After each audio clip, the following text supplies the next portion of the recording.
Welcome to our new webinar, Amplification to Influence, Turning LinkedIn into Strategic Communication Engine. We're excited and delighted to be here. Annie and I are live from London, and we have Dana with us live from the US. Today, we're going to focus on a plethora of topics and do it a little bit different than the last few social media webinars. We're going to focus on how we're going to talk about executive LinkedIn and how that sits in the discovery engine and in the overall comms ecosystem. We're going to talk about using LinkedIn as a thought leadership and a strategic comms channel. We're going to talk about scalable content and whatever that does. And we're going to talk about why an executive, for example, is worth following. This time, we're going to do it more panel style. So it's going to be about questions and things, no PowerPoint to look at. So you have to pay attention for that. Feel free to throw questions into the chat. And because our last webinar did so well, we got more budget. So we're here in person, and hopefully we do so well this time that next time we can all three of us together, maybe Minneapolis or wherever. And with that, I would ask Dana to introduce herself to the audience. Hi, I'm Dana Bossen. I'm the Senior Director of Social Media and Digital Engagement here at Hotwire, really leading our social and digital practice here in North America. I'm super excited to chat about LinkedIn today. Frank asked me before this, what do I love and hate about LinkedIn? And so I'll kick that off with our little icebreaker. What I love is I think it's a great resource to find information, education, new people to follow. And then my least favorite thing about LinkedIn is when we try to do a little bit too much faux authenticity and say things like, what did my engagement teach me about B2B marketing? I'll kick it back over to you two. Thank you. And thank you for joining. And next to me is Annie. Hello. So I'm Annie Tracogna. I am an Associate Director of Digital in our Hotwire office here in London. So my world really focuses on digital exec comms, social content, social strategies, organic social, the whole mix, influencer marketing as well. Today's focus obviously is around digital exec comms. What do I love about LinkedIn? I think it's a really great channel for understanding a business on a deeper level. When you have people providing like genuine thought leadership, you're understanding a business and a slightly like deeper level than just going to a corporate channel. I think that genuinely is a great value add. What do I not love about this channel? I think in the era of AI slop, people are very excited to share content on LinkedIn, which is great. But I think they're doing handing over a little bit of the heavy lifting to maybe LLMs. We're seeing a lot of content in feed, but not all of it is value add. So that's the thing I'm not loving at the moment, I would say. That's a very good one, very philosophical, and it took the answer right out of my mouth. And I'm Frank van de Koppel, Director of Creative Strategy, and I do all things creative editorial and social media, and focus on a broad plethora of elements in digital, you know me from the last times. And I am very happy to be here. And what I like about LinkedIn is that I sometimes genuinely discover new things and just things that I haven't seen before. It might be that my algorithm is kind of okay. I like to play with the algorithm in a way. There's guides online that allow you to, that explain to you how to change your algorithm, and it's different per channel. And I like to tweak the things on LinkedIn, go into the settings and try to engage with things that I actually like. So then I see like exclusively slideshow posts actually, because those are the ones that I keep saving because I'm like, oh, great insight, got to save that one for later, or great format actually I looked at for content. And then I agree with the slop. That's the thing that I don't like about LinkedIn, is that it's become so sloppy. And in a way, it's also kind of funny because I've seen a lot of the same posts coming around of like, creativity does not live in a slideshow, or like in a PowerPoint presentation. I'm like, well, I've seen this one 10 times now, dear network. So apparently also not in your LinkedIn post. So keep it fresh, keep it fun. Make sure you don't come off across as a robot, and genuinely offer things. But with that, we're going to dive into this set. This is more of a fireside chat, and we're just going to chat about LinkedIn. And we're just going to dive in right now, focusing on why executive LinkedIn matters, with the first question: why and how does LinkedIn sit at the center of visibility? influence and discovery across media, social, and AI search ecosystems. So a very large question that focuses on, well, basically everything. And I think I would like to hand it first to Minneapolis, and then we'll let the discussion unfold. Yeah, I mean, we've really seen LinkedIn kind of evolve from this platform that started as essentially your resume online into this opportunity to amplify not only brand content, but that become this really executive reputation platform. Executives have this opportunity to not only reach their customers, prospect, media, but they can really kind of share their own unique point of view. And so it's really become this really interesting kind of dynamic channel where there's a ton of opportunity out there to kind of build that visibility and really kind of elevate these leaders alongside the brands that they're representing and give them kind of their own niche, their own specific voice in this industry or in their specific industry.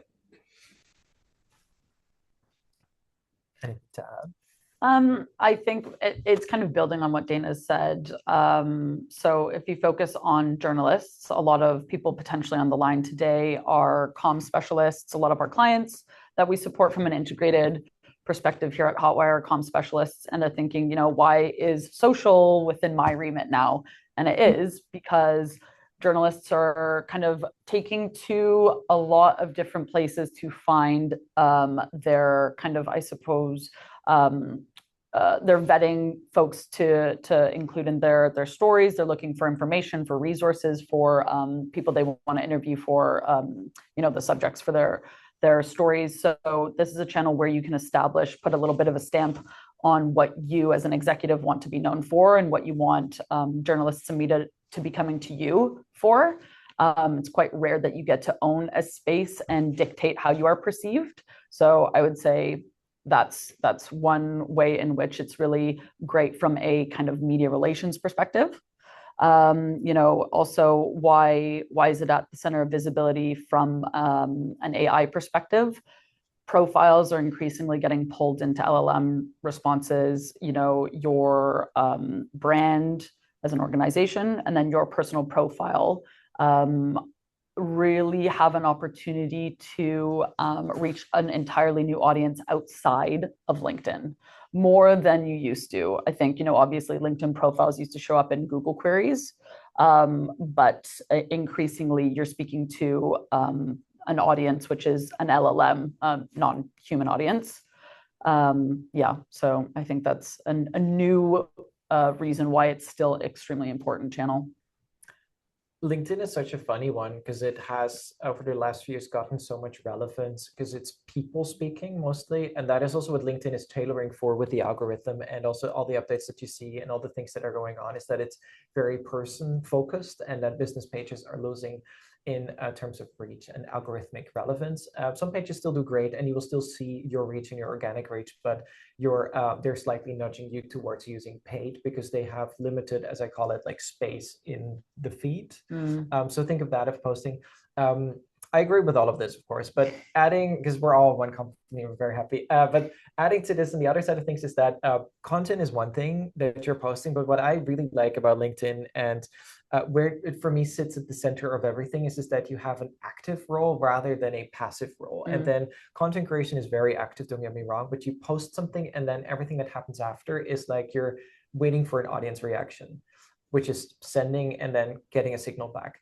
But what I like about LinkedIn, where you have the opportunity as a CEO, as a thought leader, as an executive, as a salesperson, we're all thought leaders now, webinar hosts like us now, is that you can, right, like you can follow top 10 journalists that you would like to engage with. And then you and your feed will see what they're actually talking about, what they engage with, what they see. And then in return, they will see your content because you're probably, hopefully connected with them, but you're also genuinely showing interest. And there's a lot of these signals that are kind of active signals because they get an alert from that you follow them. And that's something, especially if you're on the exec level, it's very likely for people to accept a connection, as well as you can start commenting on people's posts. Great for sales, great for thought leadership. And the same is for, let's say you just got a great clipping on in a cool medium that they post, and the journalist posts that on LinkedIn, you can actually say like, hey, great, this was a great interview, thank you so much for the conversation, and add on what is happening and make it more of a custom dialogue. So I really like those active ways that you can use LinkedIn to do things, not just looking at profiles and posting, but actually participating in a conversation. And it's that's something that we did a LinkedIn training today with a lovely company, and that's one of those things that I would add to that as well. It's like, also consider your active role in that. I don't think we a lot of clients like understand the value of that, because also the algorithm pays attention to you not just using this channel as a place to share your thoughts, but it's meant to be two-way engagement, and you will be rewarded for that. So, again, does the CEO have the time to go out and identify that list of individuals that they want to be connecting with? Not necessarily, but you can create sort of programs where you as the team that support that executive are maybe working to identify what does that sort of ecosystem on LinkedIn look like that needs to be a bit more of an engaged community. And it's really like you're making it a little, sorry, Dana. Oh, I was just going to say, it can't just be a billboard posting, right? You need to be able to foster some of that communication, go out, look for those opportunities to comment, to engage, to really make yourself visible, not just on your own page, but on other people's as well, or on other people's content. Yeah. And we touched base on the next question a little bit as well. So because everything is interconnected, we see this as an ecosystem. One thing that I think we're saying here quite loudly, quite clearly, is that LinkedIn is its own channel and stands on its own 2 feet or 4 feet. I don't know how LinkedIn identifies. It's an L and an I, right? So the next question is, how do we move beyond amplification and position LinkedIn as a core thought leadership and communications channel? And with amplification, we specifically mean looking at the comm space, where like you got featured. My rule of thumb actually is, when do you post a clipping on LinkedIn? That's when you're on the cover of Time magazine, and that's a great engagement. Yeah. If not, yes, you make it part of other content and you focus on added value. That's the keyword there. We're just going to leave that question in the room and see. So we're talking about how to move beyond amplification and position LinkedIn as a core thought leadership and communications channel. Dana. Yeah, I can jump in on this. I think looking at it as an opportunity to really build expertise. I think don't go silent in between announcements. You can't hinge your entire content strategy on, we have this news release coming out. I was in this article, or, we published this piece of content, which is all great and all plays a really strong role, but like, look for those opportunities in between to also build your expertise, to really comment on what's happening in the industry.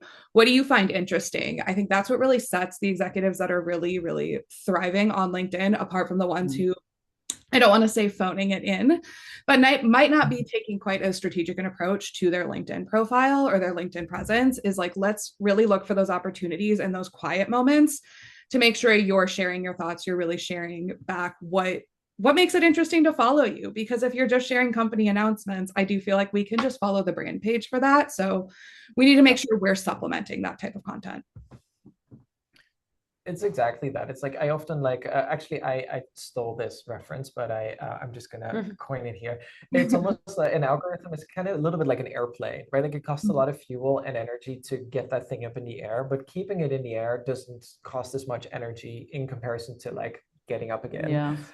And that's really what you're saying as well, Dana, is that if a page is worth following and has that like base bandwidth of reach and algorithm positioning, every campaign that you put on top is only going to spike even further. And that will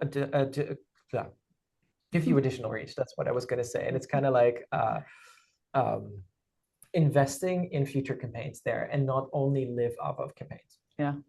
I agree with both of you. And to go a bit more off of what you had said, Dana, around identifying opportunities to, I guess, get a bit more of like a consistent drumbeat beyond brand storytelling. Like, every program has a way of breaking down how much content needs to be internal facing. It needs to be about the brand. It needs to be about product announcements or innovation storytelling. How much should it be external storytelling? And that kind of also depends on the comfort level of the executive.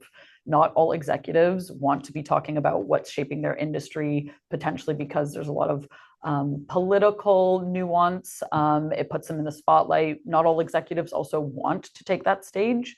So, also if you're in the infancy of running a social program for an executive, doing a bit of the internal storytelling first is a great way to get comfort levels up, but it is more advanced to be able to talk about what matters to the industry, because folks only want to hear so much about what matters to your organization.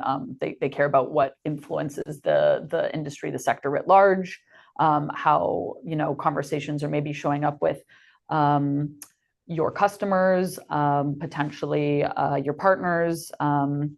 Also, every individual has their own preference on how much they want to focus their program on employee advocacy.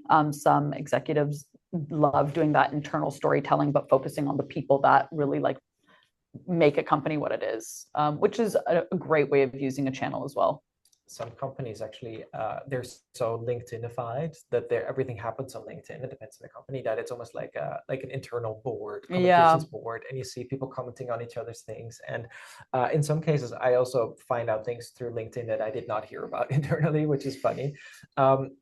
Do any of you either of you have a framework where you're like, this is a great framework for an executive to be posting with? So like not per se a model, but like, how do you balance all of that?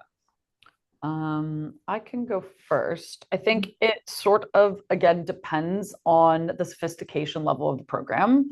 I would say if the program's been running for maybe a year and you're trying to integrate a little bit more evergreen storytelling, like what Dana had mentioned, where it's not brand led, maybe it's 25% of the program is focusing on telling, maybe you come up with a content series for the executive based on a personal interest or their historic kind of specialism that's very ownable for that individual. Potentially, it's telling a brand-led story, but focusing on the partners or the employees. So again, it feels like you've put your own executive stamp on it. I'd say at least try and make 25% of the program about just not corporate kind of product-related news. I don't know, Data, what do you think? No, I totally agree. I think kind of, again, I've always come back to this with LinkedIn, is like, how can we like humanize it a little bit? And like, where can we plug in some of these moments that you're, already happening internally? We know that a lot of our executives are kind of generating content through what's already happening in the business, but are there opportunities to like tap into, did you have an interesting customer meeting? Were there interesting conversations happening internally that we can tap into? Like, I think kind of probing with some of those questions can kind of get them proactively thinking about these moments that could play really well on LinkedIn, and also really share some of that content proactively. Because it doesn't always have to be, I was on a podcast, there was a town hall that we wanted to chat about, there was a big internal event. Like sometimes it's the stuff that's happening day to day or week to week that can really have an impact. It's just, how do we pick those out and how do we know that those are happening and can kind of proactively plan around them, or give executives the tools to kind of proactively share that type of content. Yeah, I think to that point, working really closely with the office of the CEO, it again depends on who your client is in the organization. But if it's not the person who manages the office of the CEO program, like having a direct line of contact with them is really important to understanding what is the most interesting story to tell for this executive at this time, because they are going to be fully all over that. For me, it's on top of all of this is that having an editorial plan. I said it before, having it sounds so basic, but it's true. Yeah, it's really the most effective way to do LinkedIn, is to just have an editorial plan. You need to figure out upfront, what are your topics that you want to talk about? Did you want to tell LinkedIn that you're an expert in what, and ultimately edge out the reason of why somebody should follow you and hit that follow or connection button, not just because of your title. That's not your relevance, is what you're saying and what you're contributing. So it doesn't really matter where you work or what your position is. Everyone can be relevant on LinkedIn. And that's what LinkedIn is also tailoring for quite heavily right now, is that they're giving more and more reach to people. That's what we see across the social space, actually, with Instagram focusing more on smaller accounts that have proper and actually high quality content. That's definitely a thing. And also coming out of, I didn't go, but at the Cannes Lions, one of the major things that I keep seeing on both LinkedIn, TikTok, and YouTube from all of the recaps is that creators are the main thing. And there were creators everywhere and are the channels. And so it's really, you have to think as a, for example, an executive on LinkedIn, you're also a creator, and you probably have a team as an executive that does that. And in order to build that relevance, coming back to the editorial planning, you need content series. Yeah. Even if it's just like a thing that comes out sporadically once a month, but something that comes out that is like that little delight and highlight for the for your audience. At Hotwire, our CEO Grant does a coffee with Grant every other month. Currently, we're trying to get it to a month. Too much caffeine. But it's a right, like, and that is a format where you get more of just company speech, more of just announcements of things that is actual background, actual people. And even if you just enjoy watching it, it's about the likability as well, and about that being human. And that's a like, we made that choice consciously to put them in a cafe, almost unedited, talking about things.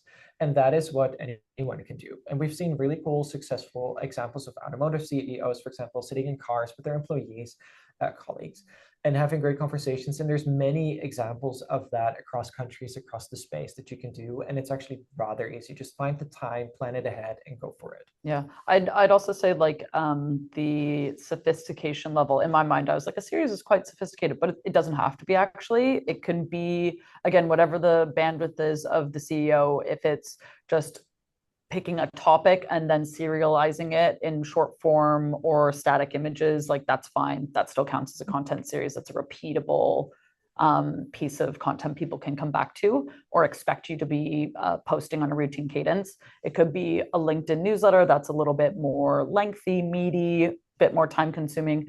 Video format also doesn't necessarily need to be high production value. It can definitely be self-shot on your phone. It depends on your comfort level as an executive, but it doesn't have to blow the budget per se. And we've seen many of these things coming around. I mean, we all had a good laugh. I think it was about a year ago that there were several CEOs in North America trying out the product, looking at McDonald's and others, that they got people talking. So goal achieved, right? Like, they did their thing. Maybe it was not the most positive coverage, but ultimately we're all having a good laugh right now. And which is a positive interaction, I would say. But it's actually really easy to sit at your desk and talk about a thing and make things approachable and work it. I have a question from the chat that kind of builds off of this. I've been keeping an eye on our Q&As. Sorry to sideline you, Frank. I didn't mean to steal your thunder. Go for it. What if your CEO is reluctant to use LinkedIn? For context, they use it to keep in touch with former colleagues, but not necessarily for thought leadership, making connections, or brand building. Very fun question. Probably, I think the first question is to probe into why. I think maybe some executives feel like they don't want to talk about themselves. And if that's the answer, that's actually such an easy solve, because then you create content around your employees and you use your channel to, promote the people that you think are doing great work that make your company stand out compared to your competitors. So ask why, I would say, as the first kind of solve.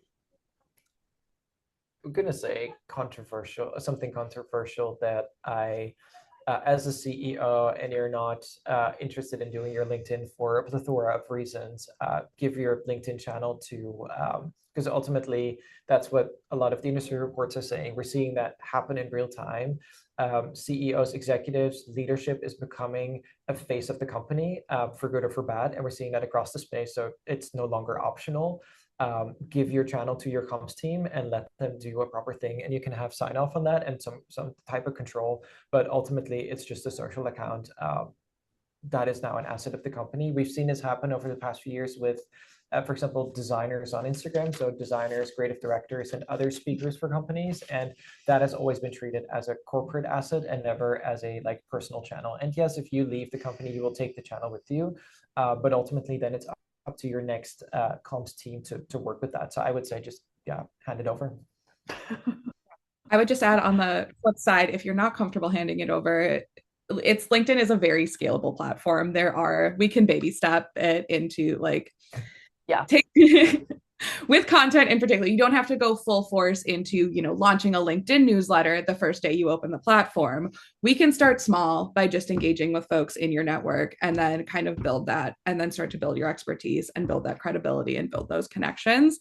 It's going to be a longer runway and it's not going to be you're not going to see as much immediate growth, but there are opportunities there to kind of start small and expand, as opposed to, we don't have to start posting immediately everything on the first day. Yeah, I agree with that. I also think it is like what our first question was why is LinkedIn at the center of visibility? Like, it's a loss to not be able to use an owned channel at your own disposal.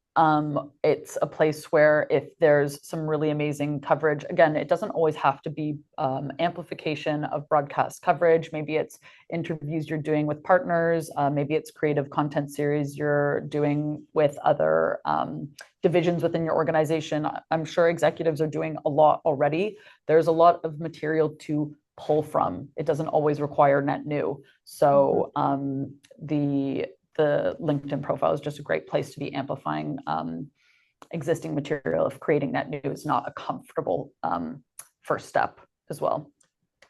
We touched base on it a little, and thank you for the question in the chat already. We'll cover all of them at the end. Then here's our third major question, and we've kind of like dabbled in this, but it's good to get a clear answer on it. So what are examples of high-level frameworks that turn major announcements, media moments, executive perspectives into scalable content? I love this question. I love I don't want to say I love the content ecosystem. It makes me sound like such but I've been doing this for a while. No, I think when you start to look at these like big company moments, these moments that you really want to amplify, it's not just there's an announcement and then there's an executive post, right? It's there. One moment can become multiple assets. So think about it as like, how can we sustain this? What's that long tail, right? So there's the announcement. We have a POV. There's likely going to be some kind of like follow-up reflection. Is there an does it tie nicely into an industry trend? How can we bring some of that expertise in? Is there an employee perspective we can share? I know I'm like listing them off, but truly like the limit is the moon. Like you really can build this content ecosystem that kind of keeps that conversation going around each moment, around all the things that your company is activating on, all these things that are happening that we really do want to generate conversation about. And as a leader within the industry and a leader within your own company, I think there's a huge opportunity here to like lead those conversations and kind of guide where those go. We just have to be strategic about it. We have to be a little bit smart about how we're sharing that and how we're posting it. And I would just say, like, once you have that kind of, you can build these repeatable content engines, right? And so once you have that framework in place of, maybe this announcement is our launch point for when all of this other content starts to go live, you can start applying that to other pieces of content, whether it's a press release, whether it's a huge media piece, whether you're at an industry event. Look for those opportunities to kind of expand and get really creative about how can we continue to tap into that conversation. Mm-hmm. Love that. It's I would say color beyond the lines that are set.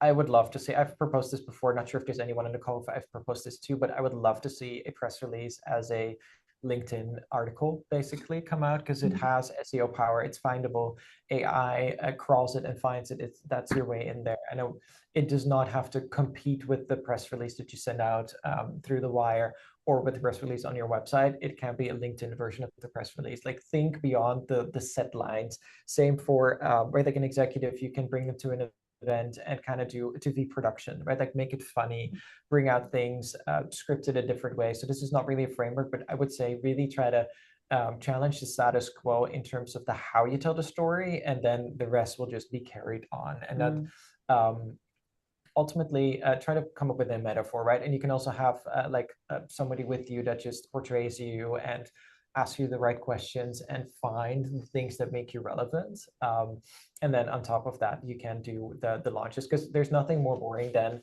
executives sharing the no offense, but sharing the launch post from the company page, right? As Annie said before, you can just follow the company page for that. We're looking for that. What makes it different in your why we follow you, basically. Like, do something else. Yeah. I would also say that so in terms of like establishing a framework to turn an announcement into scalable content or an event, I think events or moments in time where a number of executives at the organization are gathering together are great content mining opportunities. So obviously, C-suite execs have little to no time. So trying to maximize any opportunities to maybe shoot content with them and a few other individuals at an organization, like think about who's going to be in the room. Think about how you can maximize the conversation with them. Is it just setting aside half an hour and shooting a number of short form informal conversations, a little bit of Q&A with the folks in attendance? That's also how you maximize a moment, because it's harder to, after the fact, think about, oh, X, Y, and Z were there. I wish we had done this. You really want to be forward planning as much as you can in those moments.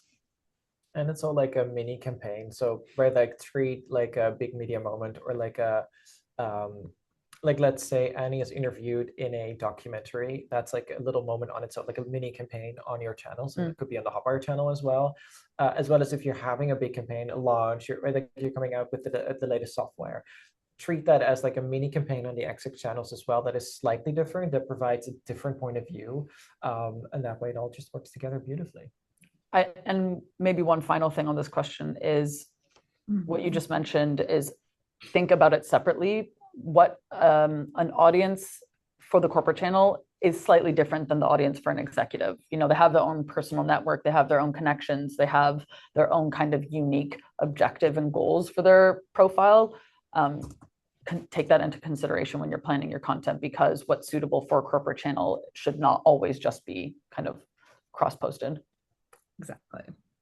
And it kind of comes from the what we said before, right? Like you're also connecting journalists from the exec profile. So that means that you can directly reach them in their timelines with a different version of what was shown. Yeah. And we all know from like marketing psychology that when you've seen something before and you have given a different impulse, is processed by the brains in different ways. So you can create a lot of more of these moments. Don't just show the same thing over and over again.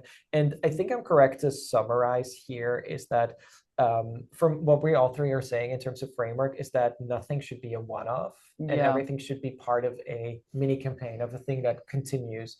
And that never gets boring because every time the message is different, the format is different, the thing is different, but you can still follow a similar recipe. It's the same as we watch TV shows, right? Like reality shows, they all follow the same cadence of like keeping the audience in there, but the participants are different, the topics are different. You can add a twist if you want to, depending on the show, where like you can mix it up that way. But if you have like a set format, then also make sure that you train other teams on that. That's what we often discuss internally as well. How do we get everyone to share this webinar, for example, on their LinkedIns? And this time we got a lot of participation, and next time it will be even better because we do it more often. And it's all key. For me, the key is repetition there. Yeah, yeah, it's true. Yes. And then we're very good in time, so that's great. So we have two more questions that we want to cover from our little script, from our preparation, and then we're going to get to everything that you're going to throw into the chat. And feel free to throw other things that are unrelated into the chat, related to LinkedIn and social media preferably, but we're here to answer your life's questions as well, whatever. Right, so first one. How can Hotwire's partnership with LilyPath? And before I finish that sentence, we, as you may have seen on one of our socials or one of our exec channels, we tried to make it a mini campaign, but we've recently partnered with LilyPath, and LilyPath is a platform where you can use to objectively optimize your LinkedIn profile for both AI and for the LinkedIn algorithm, which it gives you an objective view on how your LinkedIn is actually doing. Because we as experts, we look at your LinkedIn and we'll be like very critical of your profile picture, the art that you use, and of course of the texts. But LilyPath provides an objective way on keywords and on what you're trying to achieve, and based on data, which is absolutely fantastic on how to do that. We've partnered with them. So how can Hotwire's partnership with LilyPath support the strategy, content, and technology side of executive LinkedIn programs? I can start. I think, Oh, you go ahead. Thank No, you go. no, you go ahead, Dana. It's fine. I was just going to say LilyPath is a really great tool that opens the door to kind of optimizing your LinkedIn profile, right? It's this, it gives you kind of the insights of where there might be gaps, where things might be missing, where we might need to tweak a headline or a job title or, you know, add a little bit more meat to some of these profile sections. I think where Hotwire really comes in and brings some of the additional value is that strategic layer on top of that, right? Of how do we translate these insights and bring forward that more strategic communications lens. So once that profile is updated, how do we translate that to make sure you're building out a content strategy that kind of aligns with these areas of expertise that we've identified? How can we make sure that this is kind of helping you show up in the places that you need to show up, and that it's not just, okay, I updated my profile, it's perfect, I'm going to show up everywhere.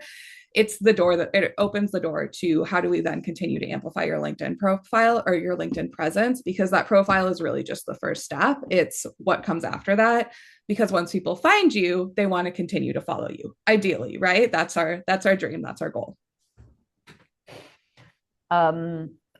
Building off of that, I would also just say, again, it's scalable. So depending on the comfort level and the appetite of the executive, we can really like up the kind of support, be it sort of content strategy off the back of a profile audit, be it sort of identifying maybe the narrative framework based on what the results were. Are there white space opportunities? Are you over indexing on some things? You know, are you known for X topic, whereas you want to be known for Y? So working with the executive and the team to ensure that once that profile is optimized, a framework is in place, and then content gets up and running. And then, yeah, the sky's the limit, really. I like the objectivity of it, or the perceived objectivity, because we as humans are ultimately biased in multiple ways. We may have met the exec before, seen them speak on stages, or like spoken to the actual teams to work with. So we have context that LilyPath does not have. We provide it with some context, of course, in the setup, but it can actually look at what is on the profile, what you're trying to achieve. Objectively, these are the things you want to optimize, the keywords, the headlines, the elements that ultimately lay that down. So it's actually, the way I'm thinking of it right now is almost like search engine optimization for your LinkedIn profile from a data point of view. And for SEO, we've had tools for decades probably now to like get the data out there, and that's really interesting. A metaphor that I use a lot for all social channels basically is that it's like a stage, and you need to build those stages and invite an audience to come stand on that stage, so that when you speak, you can reach the biggest audience that you can reach, and that audience should grow over time. But that stage needs to be properly decorated, needs to be properly set up, it needs to be findable. And I think that is where we get into profile optimization. So it's not just LilyPath, this is something that is at the core. And you want to set up that, because what both of you were saying is that content is the key to unlocking success on LinkedIn. But you can only do that if your stage, if your vehicle of delivering that is done properly. If you have an ill set up profile without a profile picture, without a headline, without anything, it will hardly get any reach, although it would be kind of funny if you think about it. But that is the way to like both go together, because you're telling LinkedIn, this is what I'm here for and what I'm here to achieve. So that's actually cool. Yeah. Any more thoughts from you both on this? No. Covered it. Great. We all agree. We all agree on the data side of things. Then we get to the my favorite question of the night. I was going to say, but it's afternoon here, and it's morning for y'all in the US. So, what makes an executive worth following in 2026? And this is, by the way, this is a question that we all ask in workshops and training sessions and pitches and in the room. And we actually drill. If you work with us on this, we actually will just drill you on that. Like, why are you worth following? But let's discuss. I don't know if this is necessarily unique to 2026. I mean, I guess it kind of is, because again, like we are in an era of AI slop. So the things that you want to be using this channel for, and the reason why you will get followers and retain them, is you're either entertaining folks, you're educating folks, and you're engaging with them. So the 3 E's are really why people will follow you and choose to continue to follow you. If you're not delivering on one or all of them, you're not going to win on this channel. Yeah, I totally agree. I also feel like I always get this question, especially related to why are we following execs? It's always followed by what formats are going to work best. And I would always argue like substance over format. Are you putting out content that I find valuable? I say this as like who I'm following, right? Like, are you putting out content that your audience finds valuable? Are you putting out content that's useful that I can then take and will help me be smarter in my job, offer new perspectives? I often go to LinkedIn, for example, to find, you know, industry statistics, some kind of new resource. Is there a new ebook that I need to download? Like, let's make sure that we're putting out the kind of content that our audience is actively seeking for, especially since LinkedIn tends to be this more educational professional channel, as opposed to, you know, other platforms where you can post kind of goofy, silly memes and be a little bit more tongue in cheek. It's really this opportunity to provide a little bit more substance to your feed, provide a little bit more substance to your audience, and really make sure that, you know, you are a valuable follow and that follow is worth it and they'll continue to come back to you. Yeah. You're making a very strong point here, because I'm thinking like, where do I sometimes find people that through the search, but ultimately most of the people I find through the feed. And that's what you're saying, Dana, is that if you post interesting content, you'll show up on my feed and then I'll hit follow because there's a follow button on there if I don't follow you yet. And honestly, that's the only chance you have with me. I think also at the end of the day, we've probably beating a dead horse here, but if like someone wants to learn about what products your organization is releasing, they're just going to go to the corporate page or your website. So that's not why someone's going to follow you as an executive in 2026. They're going to follow you because they want to hear from your personal perspective. If you are sharing a recent report, like what insights do you as the executive of this organization think is the most insightful, most interesting thing, the thing that's kind of shaping the future of your sector? I want to hear that from you. That's why I think people follow executives on this channel still, and are constantly looking for thought leaders. I think that word is overused a lot, but people who are sharing genuine thought leadership. Yeah, I fully agree. And it's what I'm looking for. I mean, ultimately, if we're looking at why we're all on LinkedIn, many people look for jobs on LinkedIn. Many people are there too. I mean, journalists are on LinkedIn genuinely to find new angles, to find news, to find out things. That's what social media is used for. It's a big source. And there's many different reasons for people to be on LinkedIn, and connecting that to why I would, or we all would follow an executive or somebody would be worth following. One of the things is also that we're all on LinkedIn to seem slightly smarter at our jobs or in our private lives, mostly our jobs. And if and so that's the people that I follow. If I assume or expect or predict that they would post viewpoints, data, or things that will make me seem smarter, that I can quote, that I can tell, that I can share. And even if it's not my own point of view or my own insight, if I share it, that adds on the smartness or perception of smartness on me. So keep that in mind with LinkedIn as well. There's many people out there, and you'll see this in the comments that are there for themselves. But that is great. You can use that. And on the other side, respect to them, because that's ultimately their, how do you say, they're adding onto the platform. They're working to make sure that the right thought leadership, there we go again, the right content is being seen by others. Yeah. I wish Reddit would be more like, LinkedIn would be more like Reddit. Reddit already came out.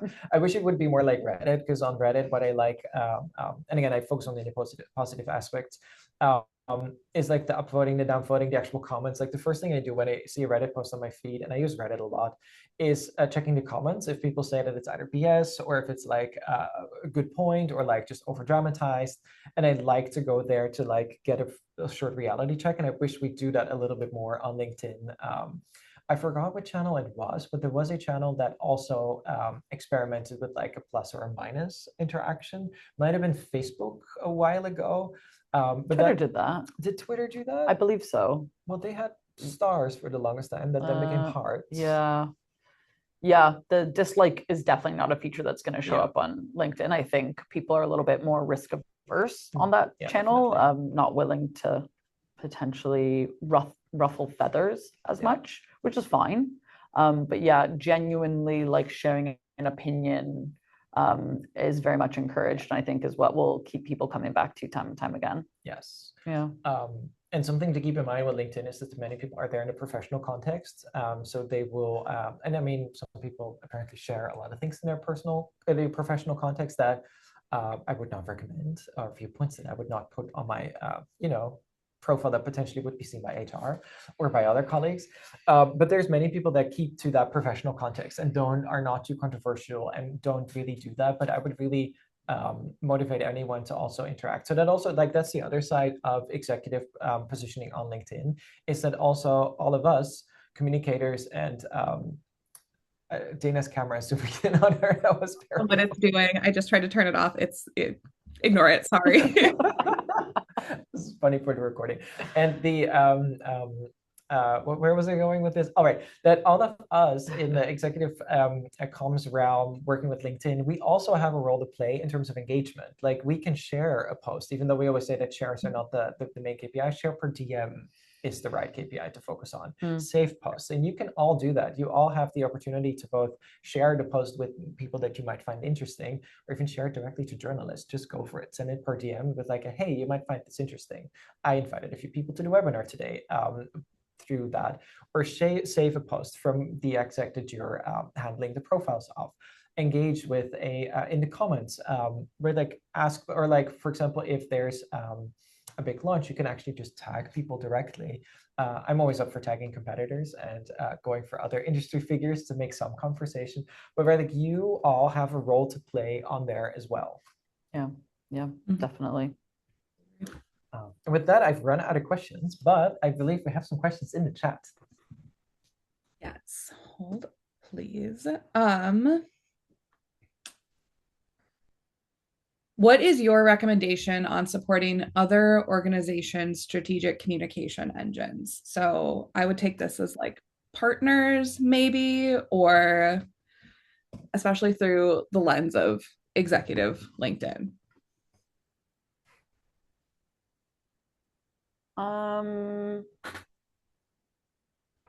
I don't know.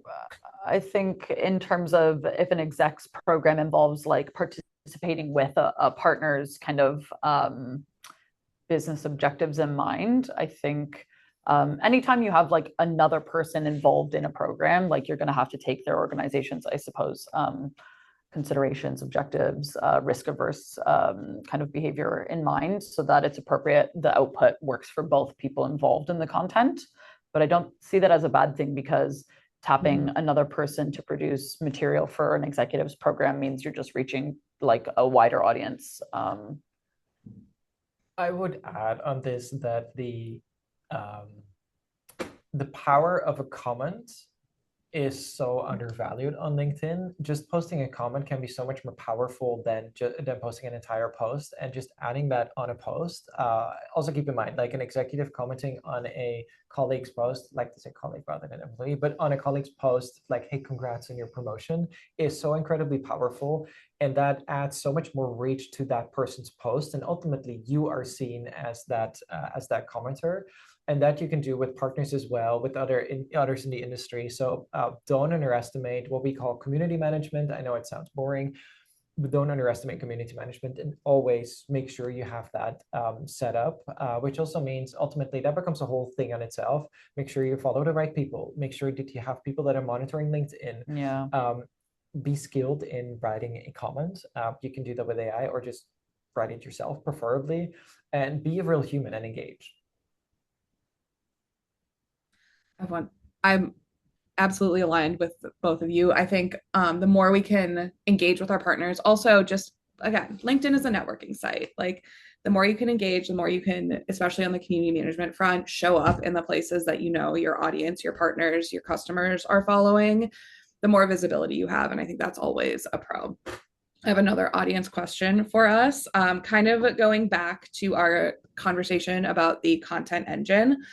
I love the idea of turning a press release into an article the thought leader could share on their LinkedIn. Thoughts on that also being a blog for the organization's site, or would that content need to be different, blog versus LinkedIn article, so they don't compete?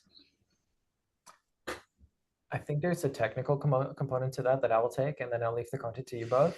The technical component is that posting something on the same content, the exact same content on multiple websites is a thing that Google does not like for SEO reasons, because it will think that you're just bluntly copying content, and it cannot decide which one is the original one. So you're going to need a canonical link, as that's called. And it's not recommendable to put that canonical link, which tells that, right, like if I put in a canonical link on my own website, saying that the LinkedIn post is the original, you don't want that a copy on your website. So preferably, technically, it's a different one, but you can play between the two and have elements overlap. And you can embed certain things. Like in a LinkedIn article, you can embed a YouTube video or something that you host on your website. So that's the technical point of view that I would not recommend doubling content. That's why I meant adapting it, but you can keep passages, visuals, and things the same. But yeah. I would say, again, take it back to considering who the audience is. You're likely going to reach a different audience using a company blog versus an executive's social channel, and think about what is the, I suppose, objective of using those two channels to reach that audience, and potentially what is the outcome you want to achieve. Are you just sharing it on an executive's channel so that you can educate an audience? Do you want to inject their personal voice more? Whereas maybe for the corporate blog, as Frank said, maybe you're embedding more and keeping someone within the ecosystem of the corporate website.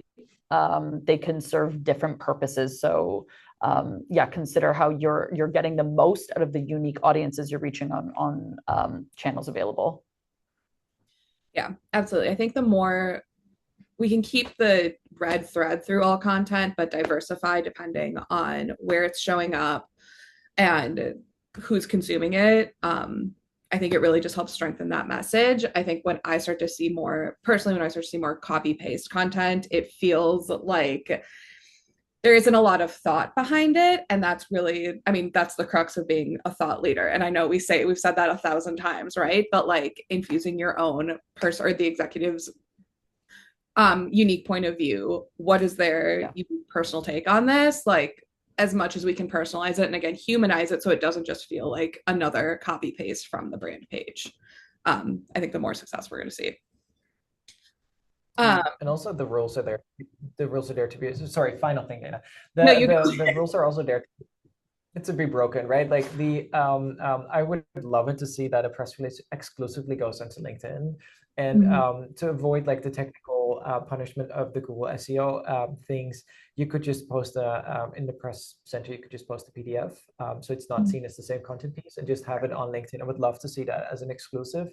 The main advantage of that is just that you're providing added actual high value on your LinkedIn, as well as that people can share it and people can direct share onto their feeds. They can save it. So it is a whole new distribution system that you can discover and get to that digital PR kind of thing, right? Like we see that happening for a plethora of entertainment franchises, that they break the news first on social media, on Instagram and on TikTok and things, and then later go out with like press releases and differently written types of content.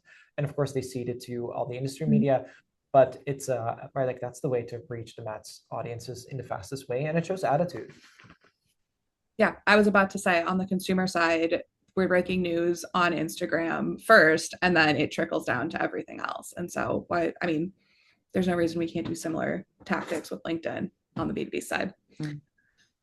Okay, one last question, I think, to wrap us up. I know we have like 5 minutes left, but what is your preferred way of measuring success in executive communications these days if you don't have access to detailed LinkedIn analytics and can only see public metrics such as reposts, reactions, and comments? And I feel like this is something we have all dealt with. I would encourage you as much as you can fight for access to get access, because public facing information just isn't going to cut it in terms of like giving you enough depth of understanding what is resonating with your audience. Step one, if you cannot get access, unfortunately.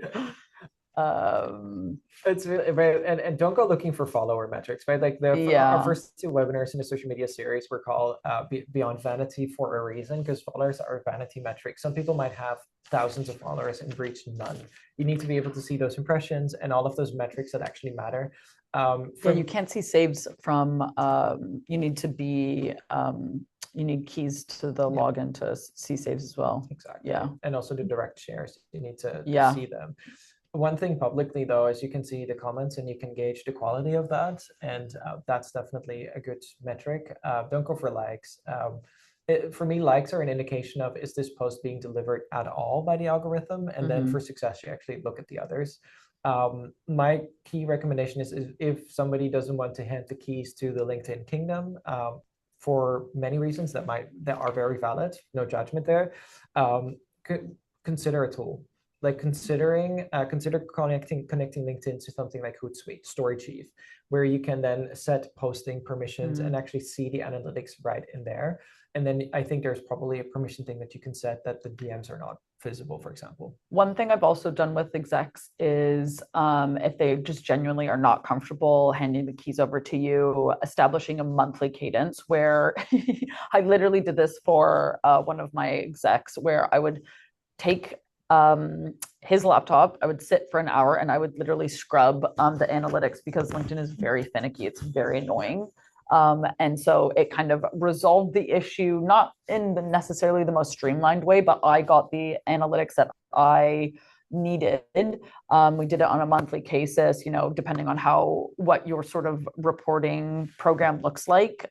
Maybe it's biweekly, maybe it's once a quarter. Yeah. I'd try and do once a month, but potentially it's another way of trying to get back-end access, because it's just going to give you a lot more information to work with. Yeah, I've done similar work. I would go for it. Sorry. I was just going to build on that, Annie.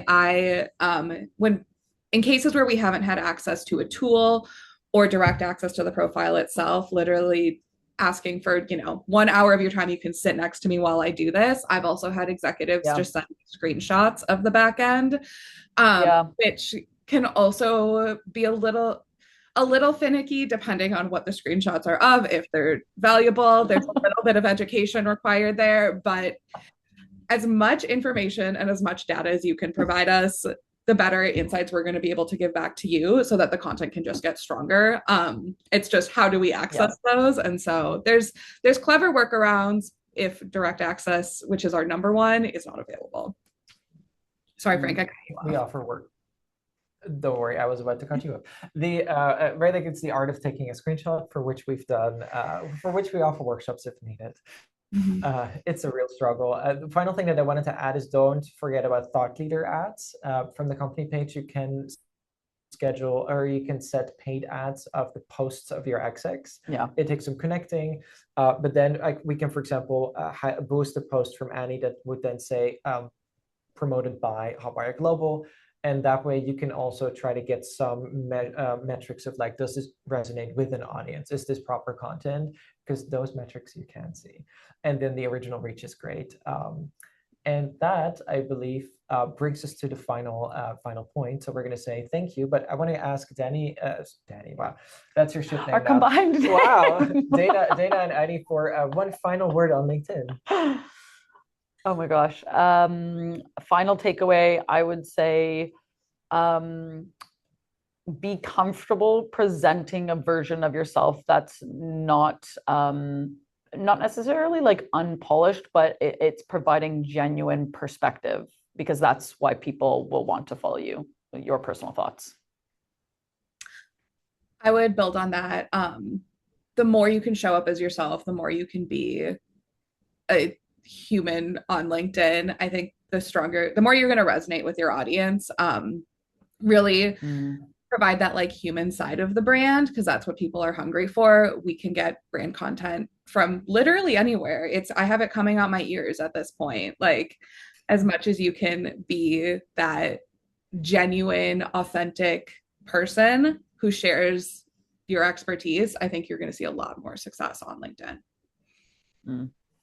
And my final note would be, or takeaway would be, learn how to use your smartphone camera and make proper pictures wherever you go, so that your social teams and your colleagues have some material to work with. I'm looking at everyone actually at this point.